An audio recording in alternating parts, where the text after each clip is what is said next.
লক্ষ্মীর ভান্ডার খারাপ নয়, যারা পাচ্ছেন তারা নেবেন, নিশ্চয়ই নেবেন, কেন এটা আপনার টাকা, আপনাদের ট্যাক্স পেয়ারের টাকা, আপনাকে নিতেই হবে সেই টাকা। কিন্তু আমার কিছু প্রশ্ন আছে।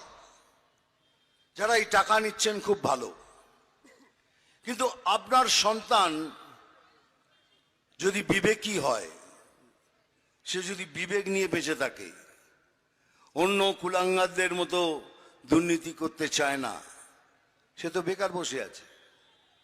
আপনার স্বামী যে দুর্নীতি করতে চায় না, বেকার বসে আছে। আপনার বাবা মা শ্বশুর শাশুড়ি অসুস্থ, আমাদের প্রাইম মিনিস্টার মহাশয় 5 লক্ষ টাকা করে সবার জন্য আয়ুষ্মান ভারত করেছেন, সবার জন্য, কিন্তু সেটা দিতেই দিচ্ছেন না। এখানে কি আয়ুষ্মান ভারত এখানে করতে দেবেন না? তাহলে প্রধানমন্ত্রীর নাম বেড়ে যাবে, কিন্তু এতগুলো লোক কষ্ট পাবে তাতে ওনার কোনো খেয়াল নেই।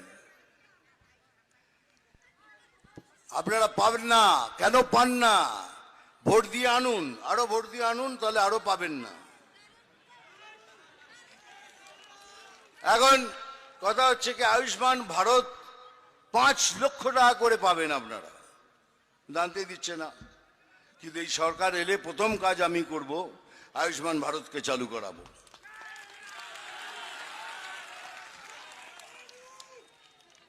তাহলে কি অবস্থা দেখুন, একদিকে বিবেক আর এইদিকে বিবেকহীন।